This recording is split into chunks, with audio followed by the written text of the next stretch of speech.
حضرت ابو بکر کو لے کر حضرت عمر اور جو وہ اپنی خلافت کا سلسلہ چلانے کے لیے اتنے پریشان نظر آتے ہیں، جبکہ جناب رسول خدا اتنا سلسلہ جناب آدم سے شروع ہوا، رسول اللہ تک آیا، وہ اپنا خلیفہ ہی نہیں چھوڑ کے گئے، عوام منتخب کر رہے ہیں ان کا خلیفہ مشورے کے ساتھ، اور جتنے بھی انبیاء گزرے ہیں قرآن مجید میں وہ ان کا خلیفہ جو ہے وہ اللہ کی مرضی سے چنا جاتا ہے۔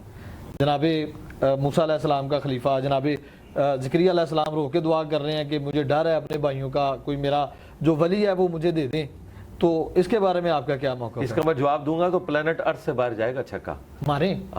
مجھے بتائیں رسول اللہ سے پہلے خاتم النبیین آیا کون ہے؟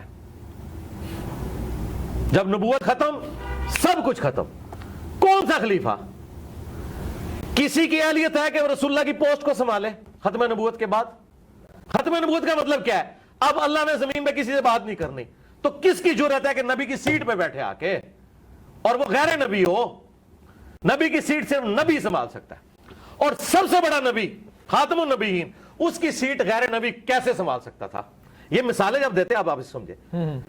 داؤد کا خلیفہ سلیمان ہو سکتا تھا نا، داؤد علیہ السلام خاتم النبیین نہیں ہے، اور ان کا بیٹا پیغمبر ہے، ختم نبوت نہیں ہوئی، تو پیغمبر کا خلیفہ پیغمبر۔ آپ پہلے مجھے یہ مثال دیں کہ انسانی تاریخ میں نبی نے غیر نبی کو کبھی خلیفہ کیا ہو، اس کی تو مثال ہی کوئی نہیں موجود، تو اب آپ کیوں ڈیمانڈ کر رہے ہیں کہ ابو بکر اور علی خلیفہ ہوں؟ یعنی کہ نبی نے اپنے خون سے خلیفہ چنا نا؟ نہیں، وہ بات آئے گی، میں پہلے آپ کو مثال ختم کر رہا ہوں، یہ مثالیں انبیاء کی دیتے ہیں۔ نبیوں کے بعد نبوت کا سلسلہ جاری تھا تو نبی کا خلیفہ نبی ہوتا تھا، پہلے کوئی تاریخ انسانی میں یہ ثابت کرے کہ نبی نے غیر نبی کو کبھی خلیفہ بنایا ہو۔ کیا علی نبی ہے؟ اس میں تو بس شاکی کوئی نہیں، تو پھر آپ ان کو کس نے خلیفہ رسول بنانا چاہتے ہیں؟ نبی علیہ السلام کا خلیفہ وہ ہوگا جو نبی ہو، کم از کم نبی ہو، اور میں اس سے اگلی بات کرتا ہوں، وہ کم از کم نبی ہو اور سیکنڈ ٹو پروفٹ ہو، یعنی حضرت ابراہیم اگر اس کے لیول کا کوئی بندہ ہوتا نا تو میں مانتا کہ وہ حضور کا خلیفہ ہوتا، لیکن ختم نبوت کے بعد کس طرح آپ کسی انسان کو، لہذا وہ مثال دینا، آپ اس مقدمے کو سمجھیں۔ یہ سب سے بڑا فراڈ ہے جو یہ لوگ کر رہے ہیں غالی شیعہ، کہ وہ مثالیں دیتے ہیں پرانی، یہ اس طریقے سے نہیں ہوتا، دودھ اور چونا برابر نہیں ہو جاتا۔ جب نبی کا خلیفہ کبھی غیر نبی ہوا ہی نہیں ہے تو آپ کس طرح غیر نبی کو خلیفہ مان رہے ہیں جبکہ ختم نبوت ہو چکی ہے؟ ختم نبوت کا مطلب یہ ہے جو مولا علی نے کہا آسمان کا زمین سے رشتہ منقطع۔ ناج البلاغہ میں جو مولا علی نے رسول اللہ کی میت پہ خطبہ دیا ہے کہ یا رسول اللہ آپ کی موت باقی نبیوں والی نہیں ہے، اب آسمان کا زمین سے رشتہ منقطع ہو گیا، مولا علی خود مان رہے ہیں کہ ابھی کام ختم ہو چکا ہے، جب کام ختم ہو گیا تو خلافت کی ضرورت نہیں ہے۔ اچھا، اب خلیفہ پھر اگر نبی کا کوئی خلیفہ اس طرح کا روحانی ہونا چاہیے تو وہ خلیفہ پھر ایسا ہونا چاہیے جس سے ہم استفادہ کر سکیں، میں بھی استفادہ کر سکوں، تو لائیں کدھر ہے وہ خلیفہ؟ علم میں جناب امیر کا، جناب امیر کے سامنے موجود نہیں نا، علم میں، جناب شجاعت میں، میری بات سنیں، بہادری میں، جنگ میں، آپ جتنے بھی اصحاب نکال یہ ساری باتیں آپ کی درست تھیں نبی علیہ السلام کی وفات کے وقت۔ میں آج پوچھ رہا ہوں کہ بین نبی علیہ السلام کے خلیفہ سے ملنا ہے، کدھر ہے وہ؟ اگر آپ کہتے ہیں وہ قبر میں ہے تو میں کہوں گا وہ اگر قبر میں ہے تو میں رسول اللہ کی قبر پہ کیوں نہ جاؤں، میں نے اس کی قبر پہ جا کے کیا کرنا ہے؟ تو جو بخاری میں حدیث ہے، نہیں وہ بعد میں پہلے آپ ڈاکٹرن کلیئر کرتے جائیں کہ مجھے تو اس خلیفہ کا فائدہ ہے کہ جو مجھے کہے کہ میں حضور کا ساتھی ہوں، یہ حضور سے میں نے سنا ہے تو یہ لو علی، یہ نوٹس بنا لو۔ مجھے اس طرح بھی بتانے والے 1300 سال پہلے قبروں میں جا چکے، اس کا مطلب ہے نبی کا کوئی خلیفہ نہیں ہے، لیکن میں آپ کو بتاتا ہوں نبی کا خلیفہ آج ہی موجود ہے، قرآن، یہ قیامت تک نہیں ختم ہوگا۔ تو نبی علیہ السلام کا خلیفہ ہے قرآن، جو حضرت ابو بکر عمر عثمان علی ہیں، یہ خلیفۃ الرسول وہ والے خلیفہ نہیں ہیں جو انبیاء کے خلفاء ہوتے تھے، یہ خلیفۃ الرسول ہیں صحابہ کے اجماع کے ساتھ آپ کے نظام حکومت کو بعد میں چلانے کے لیے۔ دین جو ہے وہ مکمل ہو چکا، اور اس میں یہ خلفاء بھی جو دینی فیصلہ کریں گے وہ قرآن و سنت میں پیش ہوگا، اور یہ قرآن میں لکھا ہوا ہے، جہاں سے آپ لوگ ایک ٹکڑا اٹھاتے ہیں وَأُولِي الْأَمْرِ مِنْكُمْ وَأُولِي الْأَمْرِ مِنْكُمْ، آگے بھی ٹرو نا، فَإِن تَنَازَعْتُمْ فِي شَيْءٍ فَرُدُّوهُ إِلَى اللَّهِ وَالرَّسُولِ۔ اولو الامر کہتے ہیں نا مولا علی کو، اولو الامر کہتے ہیں سنی ابو بکر کو، تو آگے کیوں آیا ہے کہ جب جھگڑا ہو جائے تو اللہ رسول سے فیصلہ کرواؤ؟ اس کا مطلب ہے کہ اولو الامر اس قابل نہیں ہے کہ وہ اللہ رسول کا سکسیسر ہو سکے، اس اعتبار سے کہ وہ 100% کریکٹ ہو۔ کہا کہ جب تمہارا امیر سے جھگڑا ہو تو تم نے قرآن اور سنت سے فیصلہ کروانا۔ اگر قرآن و سنت کا خلیفہ ابو بکر عمر عثمان و علی تھے تو فیصلہ پھر قرآن و سنت سے ہی کروا رہے ہیں، اس کا مطلب ہے ان سے اختلاف بھی آپ کر سکتے ہیں۔ لوگوں نے کیا ہے، حضرت علی سے بھی اختلاف کیا ہے، حضرت ابو بکر سے بھی کیا ہے، عمر سے بھی کیا ہے۔ ختم نبوت وہ ٹائٹل ہے جس نے وہ ساری ایگزامپلز ختم کر دی جو پہلے تھیں کہ نبیوں کے خلیفہ نبی ہوتے تھے، بھئی نبی علیہ السلام کو تو اللہ نے ختم نبوت کے ساتھ یہی کہا ہے نا، ما کان محمد ابا احد من رجالکم، محمد تو مردوں میں سے کسی کے باپ نہیں ہے بلکہ وہ تو خاتم النبی۔ اس کا مطلب کیا ہے کہ کوئی بھی حضور کی اولاد میں سے مرد نہیں بنے گا کیونکہ وہ خاتم النبیین ہے، یہ بھی مطلب ہے اس کا۔ تو دوسری جگہ پہ قرآن یہ بھی تو فرماتا ہے نا کہ حسن حسین ان کے بیٹے ہیں۔ نہیں قرآن نہیں فرماتا، ابناءنا حدیثوں میں ہے۔ ابناءکم۔ ہاں جی وہ بیٹے ہیں نا، لیکن وہ بیٹے اس سینس میں ہے کہ غیر پیغمبر ہے نا، پیغمبر تو نہیں ہے نا، ختم نبوت ہو چکی ہے۔ اس فرق کو آپ سمجھیں۔ حسین علیہ السلام بے شک بیٹے ہیں، سب کچھ ہے، نبی نہیں ہے۔ ختم نبوت کا تقاضا یہ تھا۔ اچھا میں آپ سے پوچھتا ہوں، حسین علیہ السلام سے تو زیادہ حقدار نبی علیہ السلام کی اپنی اولاد ہے، ابراہیم بن محمد۔ ان کی تو ڈیتھ ہوگی نا، ہوتی ڈیتھ کیوں ہوئی ہے؟ وہ قرآن میں آیا نا، ما کان محمد ابا احد من رجالکم ولکن رسول اللہ و خاتم النبیین۔ ختم نبوت کا تقاضا یہ تھا۔ اچھا میں تو یہ سمجھتا ہوں کہ اگر حضرت امیر حمزہ زندہ ہوتے تو پہلا خلیفہ انہوں نے بننا تھا، کیونکہ نبی علیہ السلام کی مبارک زندگی میں یہ جو آج مثالیں دی جا رہی ہیں نا کہ حضور کے مصلی پہ ابو بکر کھڑے ہو گئے، پھر لوگوں نے پتہ کیا کہنا تھا، یار دیکھو بدر میں آرمی چیف نبی علیہ السلام نے اپنی جگہ ان کو آگے بھیجا ہے آرمی چیف بنا کے۔ مولا علی آگے ضرور گئے لیکن آرمی چیف کے طور پہ نہیں، آرمی چیف کے طور پر امیر حمزہ، بدر میں بھی احد کے اندر بھی۔ تو لوگوں نے سیدھا سیدھا کہنا تھا کہ نبی علیہ السلام کے سکسیسر امیر حمزہ ہے، خاندان قریش میں سے بھی ہیں، بنو ہاشم میں سے ہیں، ان کو چونا جائے، یہ ہو جانا تھا۔ لیکن ظاہر ہے کہ اللہ تعالیٰ کو کچھ اور منظور تھا۔ میرا خیال ہے یہ چیپٹر کلوز ہے، اس پہ ہم جتنی بھی پانی میں مدانی ماریں گے نا اینڈ دل وہی نکلنا۔ آخری کویشچن پھر آگے بڑھیں گے ہم، کہ بخاری شریف میں جو حدیث ہے کہ میرے 12 خلفاء ہوں گے، 12 امام ہوں گے، تو یہ 12 وہ سلسلہ جو 30 سال تک چلتا ہے خلافت کا، خلافہ راشدہ کا، اس کے بعد نظام تقریباً درہم برہم ہو جاتا ہے۔ ایک چیز، دوسری چیز آپ نے کہا کہ یہ نظام بہت مضبوط تھا، جناب ابو بکر سے جو شروع ہوا اتنا مضبوط تھا، تو تقریباً 4 سال 2.5 سے 4 سال تقریباً عرصہ جناب ابو بکر کا، 12 سال جناب عمر کا، کوئی 10-12 سال حضرت عثمان کا، اور اس کے بعد پھر کیا ہوتا ہے وہ سب آپ کے سامنے ہے۔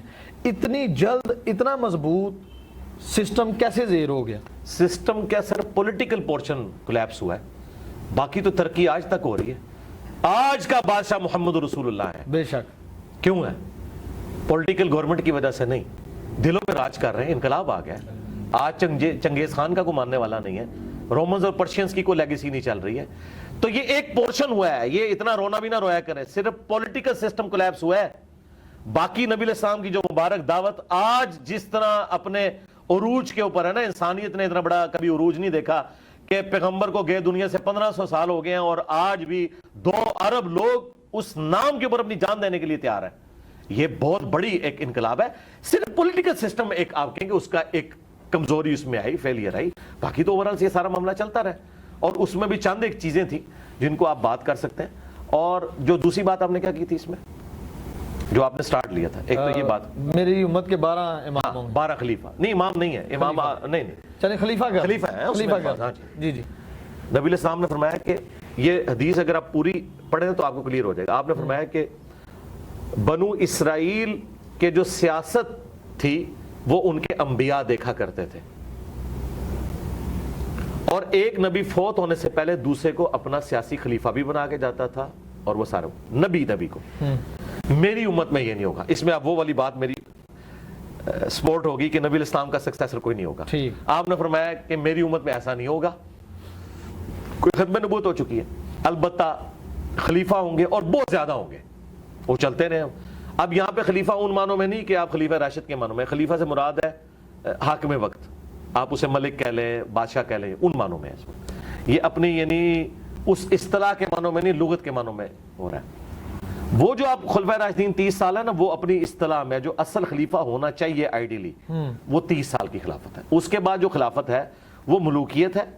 آپ اسے خلیفہ، تو میں نے کہا تھا آپ عمران خان نواز شریف کو بھی اگر آپ خلیفہ کہہ لیں، پرائم منسٹر کے معنوں میں، 12 ہائی لائٹ کی، وہ 12 نبی علیہ السلام فرمایا کہ 12 خلفات، وہ حدیث جو اس کے ساتھ آپ اس کو جوڑیں، نبی علیہ السلام فرمایا کہ 12 خلفاء تک اسلام کا جو یہ والا ایک سسٹم ہے یہ غالب رہے گا، اور وہ 12 کے 12 قریش میں ہوں گے۔ ان 12 کو نبی علیہ السلام نے خلیفہ راشد نہیں کہا، وہاں 12 خلفاء کا ذکر ہے۔ ٹھیک، تو اگر آپ اس کی کیلکولیشن کریں تو اس وقت تک اسلام کا جو ایک ایکسپینشن والا معاملہ تھا وہ بڑا تیزی سے ہوا۔ جس طرح آپ 3 یا 4 پیڈل مارے نا تو تھوڑی دور تک سائیکل چلتی ہے نا. بالکل جو 30 سال کی محنت تھی نا وہ 130 سال تک نکال گئی. یعنی ان کے ادوار کے اندر وہ معاملہ چلتا رہے گا. اگرچہ ہمارا پولیٹیکل سسٹم کولیپس کیا, پھر بھی مسلمانوں کے جو فتوحات کا سلسلہ ہے وہ جاری رہا. اللہ تعالیٰ نے وہ ظاہر اپنے دین کو ایکسپینڈ تو کرنا تھا نا. رومنز کے ساتھ جنگیں رہیں اور آگے معاملات چلتے رہے, کرتے کرتے مسلمان اسپین تک بھی پہنچ گئے. یورپ بلکہ وہ ایک صرف جنگ ہار گئے تھے فرانس والی, ادروائز تو یورپ بھی پورا مسلمانوں کے پاس آ گیا تھا. تو یہ سارے کا سارا معاملہ چلتا رہا. تو ان معنوں میں یہ ایک تشریح ہے. اس میں ان خلفاء کی تعریف نہیں ہے بلکہ ان کے دور کی تعریف ہے کہ ان کے دور تک اسلام کا غلبہ رہے گا. کیونکہ دوسری جگہ آ گیا کہ 30 سال تک خلافت راشدہ, اس کے بعد کاٹ کھانے والی ملوکیت. وہ خلافت ہے لیکن ملوکیت والی خلافت ہے. دوسرا, حافظ ابن کثیر, ابن تیمیہ اور باقی لوگ اس طرف بھی گئے ہیں کہ یہ 12 خلفاء کنزیکٹیو نہیں ہوں گے. 5 تو کنزیکٹیو آگے, ابو بکر, عمر, عثمان, علی, حسن ابن علی, چھٹے عمر بن عبدالعزیز ہیں, اور پھر قیامت تک کچھ خلفاء آئیں گے اور آخری امام محمد مہدی ہوں گے. یہ بھی تشریح اہل سنت کے ہاں چل رہی ہے. یعنی میں نے نہیں کی ہے, یہ حافظ ابن کثیر نے لکھی ہے. اچھا, ایک تشریح یہ کی گئی. اب شیعہ جو اس کو 12 امام کہتے ہیں, تو پھر اگر 12 امام والی بات مانی جائے تو 12 اماموں میں سے حکومت تو صرف 2 اماموں کو ملی ہے, مولا علی کو اور مولا حسن کو. باقی تو سارے امام خلیفہ بن نہیں سکے, قید کر دیے گئے, کر دیا. اچھا, اور نبی الاسلام حکومت کے پوائنٹ آف ویو سے خلافت کا ذکر کر رہے تھے یا ملوکیت کا ذکر کر رہے تھے یا حکومت کا. تو لہٰذا جو شیعہ نے یہ 12 اماموں والا کنسیپٹ 12 خلفاء سے نکالا ہے, یہ بالکل فراڈ نکالا ہے. بالکل نہیں نکلتا, یہ بالکل چیز ہی کچھ اور تھی.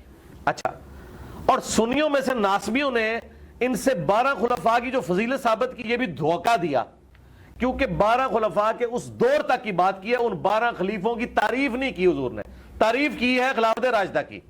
ٹھیک ہے, دونوں طرف فراڈ ہوا ہے. اور یہ جو میں فراڈ, یہ میں نہیں کہہ رہا, یہ کتابوں میں تھا.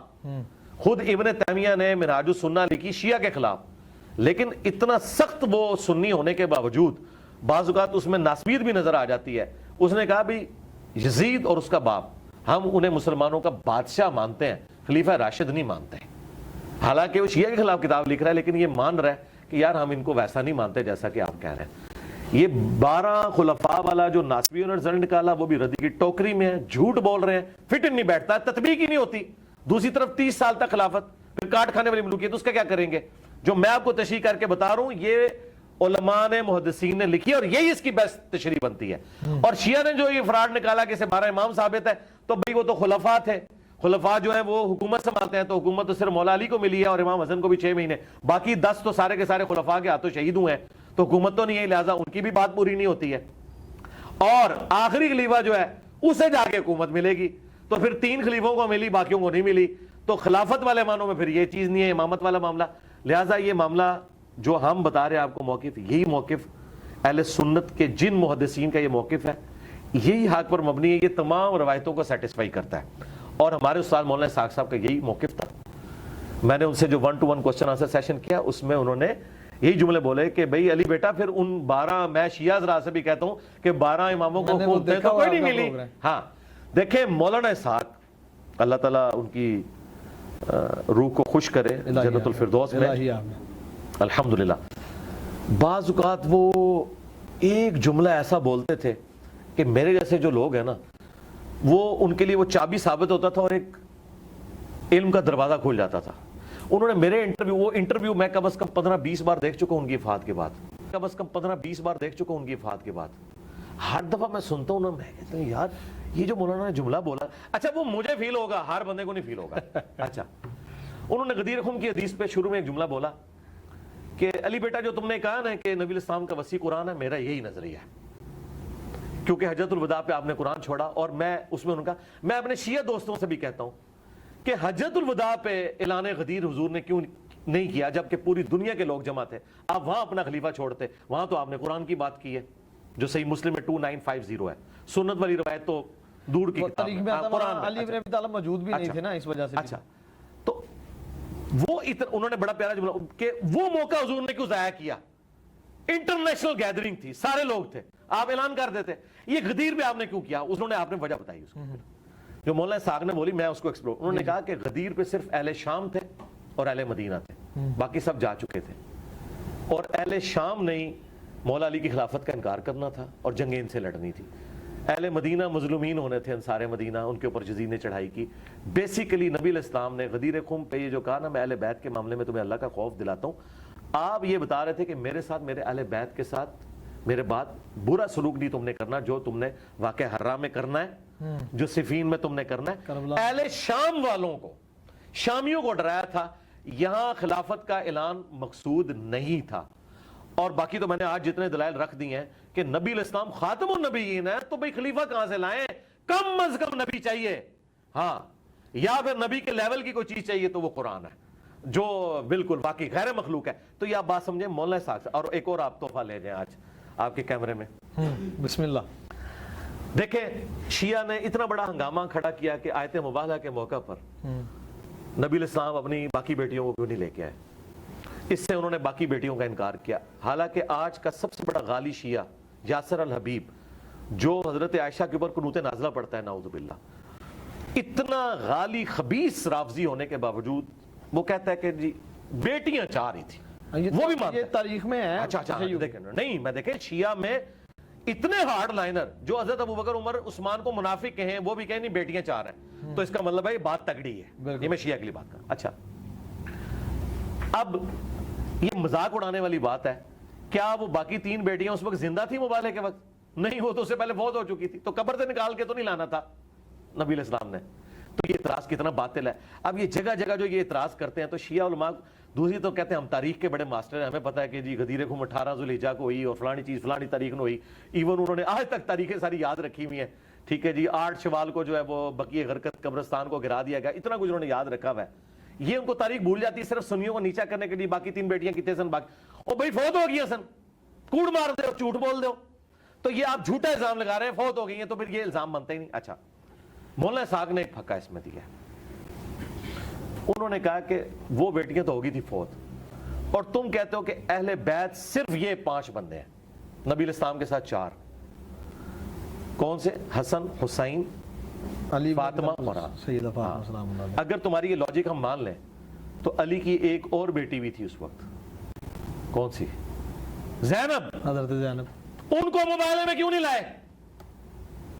کیا اہل بیت سے خارج کر دیا؟ یہ پھکا ہے، پلانٹ ارتھ سے باہر پھینکا چھکا مولانا اسحاق نے۔